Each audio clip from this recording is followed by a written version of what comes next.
Learn English in 90 hours में आपका स्वागत है। और आज की इस क्लास से हम लोग प्रेजेंट इंडेफिनिट टेंस शुरू करने जा रहे हैं।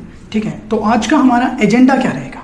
सबसे पहले हमें आइडेंटिफिकेशन पढ़नी है, उसके बाद हम लोग टेंस की फॉर्मेशन देखेंगे, अफर्मेटिव सेंटेंस कैसे बनते हैं, नेगेटिव सेंटेंस और इंटरोगेटिव सेंटेंस आप किस तरह से बना सकते हैं प्रेजेंट इंडेफिनिट के अंदर। तो सबसे पहले जो हमें चीज़ें याद रखनी है या जो चीज़ें हमको इस टेंस के लिए सबसे इंपॉर्टेंट रहेंगी वो क्या है? वो हमारी दो डिफरेंट फॉर्म्स ऑफ वर्ब होती हैं। पहली जो होती है V1, वर्ब की फर्स्ट फॉर्म, जिसको हम लोग plural form of the verb भी कहते हैं, और वो हमेशा आपके प्लूरल सब्जेक्ट्स के साथ आती है। और प्लूरल सब्जेक्ट्स हमारे I, we, you, they या प्लूरल नाउन्स हो सकते हैं। उसके बाद V5, जिसको हम लोग singular form of the verb भी कहते हैं, जो कि V1 के साथ S या ES अटैच करने के बाद बनती है।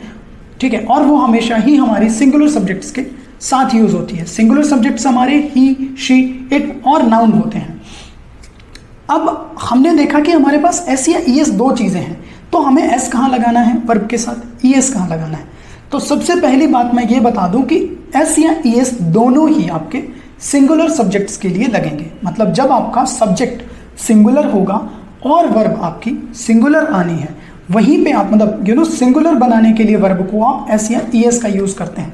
ES आप लगाते हो ऐसी वर्ब के साथ जिसकी ending X, CH, SH, SS, O इन पर होती है। बाकी जितनी भी वर्ब्स आपकी होती हैं उनके साथ आप S लगा के उसका सिंगुलर बनाते हो। जैसे टॉक और वॉक है, तो दोनों के केस में K है पीछे, तो आपने सिर्फ S लगाया है। बट वॉच CH है तो ES लगाया है सिंगुलर बनाने के लिए। टेक्स का ES लगा है, वॉश का ES लगा है, और गोज का ES लगा है। मतलब गो का गोज बनाया हमने तो ES लगा के बनाया है। ठीक है, तो ये कुछ चीज़ें हैं जो हमें ध्यान रखनी होती हैं। चलिए आगे देखते हैं इसकी आइडेंटिफिकेशन, कैसे पता लगता है कि ये पास्ट और प्रेजेंट इंडेफिनिट टेंस है। तो सबसे पहले हमें ये देखना होगा कि हिंदी में जो इसकी आइडेंटिफिकेशन है वो कुछ ऐसी है कि ता है, ती है, ते हैं, ता हूं, ती हूं, ते हो। अगर कोई भी सेंटेंस आपको इन पे एंड होता नजर आता है हिंदी के अंदर, तो वो प्रेजेंट इंडेफिनिट टेंस होता है।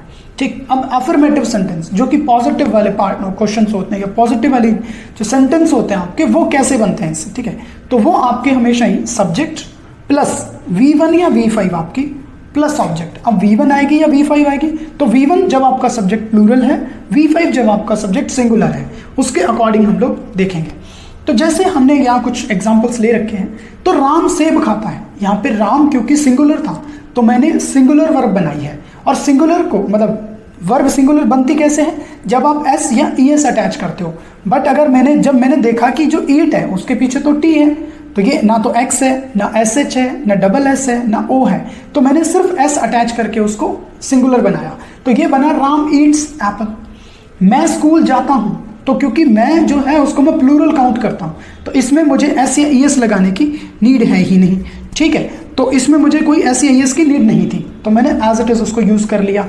दे सिंग सॉन्ग्स एट नाइट, ठीक है, कि वो रात को गाना गाते हैं। तो यहाँ पे भी जो मेरा दे है वो मेरा प्लूरल था, तो मैंने डायरेक्ट सिंग का यूज कर लिया। Shyam teaches English in college, Shyam college में इंग्लिश पढ़ा, तो उसको मैंने बनाया है Shyam teaches English in college. क्योंकि श्याम मेरा सिंगुलर है तो मैंने उसको टीच के साथ ES लगा दिया, क्योंकि वो CH पे एंड हो रहा है। ठीक, तो इसलिए मैंने उसको सिंगुलर बनाने के लिए ES लगाया है। राशि रोज फुटबॉल खेलती है, तो राशि प्लेज फुटबॉल डेली। तो यहाँ पे प्ले था, तो मेरे को उसको सिंगुलर जब बनाना था तो सिर्फ S की नीड पड़ी मुझे। ठीक है, उसी की जरूरत थी, क्योंकि पीछे जो है वो एंडिंग उसकी Y से है। ओके, नेक्स्ट क्या रहेगा हमारे पास? अब हम आगे जो सेंटेंस देखने वाले हैं वो हमारे नेगेटिव होंगे या इंटरोगेटिव सेंटेंस होंगे, बट उन दोनों के केस में हमें हेल्पिंग वर्ब्स की नीड रहती है। अब हमारा यहाँ पे जो हेल्पिंग वर्ब होती है प्रेजेंट इंडेफिनिट टेंस के अंदर, वो होते हैं डू और डज। ठीक, डू आपकी जहां भी आपका प्लूरल सब्जेक्ट होता है वहां पे आपका डू होता है, और जहां पे सिंगुलर सब्जेक्ट्स होते हैं वहां पे आपका डज होता है। तो नेगेटिव सेंटेंस जब बनाएंगे तो उसकी फॉर्मेशन देख लेते हैं। फॉर्मेशन कुछ इस तरह से है, पहले सब्जेक्ट, फिर डू या डज जो हेल्पिंग वर्ब है आपकी, फिर नॉट, और हमेशा आपकी V1 आएगी जब भी आपने डू या डज यूज कर लिया है। ठीक है, और उसके बाद आपका ऑब्जेक्ट आता है। चलिए कुछ एग्जाम्पल से समझते हैं इसको। राम सेब नहीं खाता है, तो यहाँ पे नेगेटिव है, और राम कैसे बनेगा? क्योंकि ईट्स था, V5 थी तो डज नॉट आएगा। Ram does not eat food. Ram does not eat apple, मैं स्कूल नहीं जाता हूँ, I do not go to school, ठीक है, मैं स्कूल नहीं जाता हूँ, तो मैंने इसको डू नॉट लगा के बनाया। वे रात को गाना नहीं गाते हैं, they do not Singh songs at night. Shyam college में इंग्लिश नहीं पढ़ाता है, Shyam does not teach English in college. राशि रोज फुटबॉल नहीं खेलती है, राशि does not play football daily. तो जो जो मेरे सिंगुलर सब्जेक्ट्स थे उनके साथ मैंने डज नॉट लगाया है, जो मेरे प्लूरल सब्जेक्ट्स हैं उनके साथ मैंने डू नॉट लगाया है। लाइक आई है और दे है, ये मेरे प्लूरल हैं। राम, श्याम और राशि ये मेरे सिंगुलर सब्जेक्ट्स हैं, तो मैंने डज नॉट लगाया है इनके साथ। सो नेक्स्ट पार्ट जो हमारा रहेगा वो हमारा इंटरोगेटिव सेंटेंस का है। और इंटरोगेटिव में भी जो फर्स्ट कैटेगरी हमारी आती है वो यस या नो क्वेश्चंस की होती है। तो यस या नो क्वेश्चंस कैसे बनते हैं, आपको सिर्फ आपकी हेल्पिंग वर्ब को सब्जेक्ट से पहले प्लेस करना होता है और आपके यस नो क्वेश्चंस रेडी हो जाते हैं। तो यहाँ पे डू या डज आएगा, फिर सब्जेक्ट, फिर V1 और फिर आपका ऑब्जेक्ट रहता है। चलो देखते हैं कुछ क्वेश्चंस। क्या राम सेब खाता है, तो ये यस या नो वाला क्वेश्चन है, मतलब इसका आंसर भी यस या नो में हो सकता है। तो इसको मैंने जो हेल्पिंग वर्ब थी मेरी उसको आगे लगा दिया। तो डज राम ईट एप्पल, क्या मैं स्कूल जाता हूं, do I go to school. क्या वे रात को गाना गाते हैं, do they sing songs at night.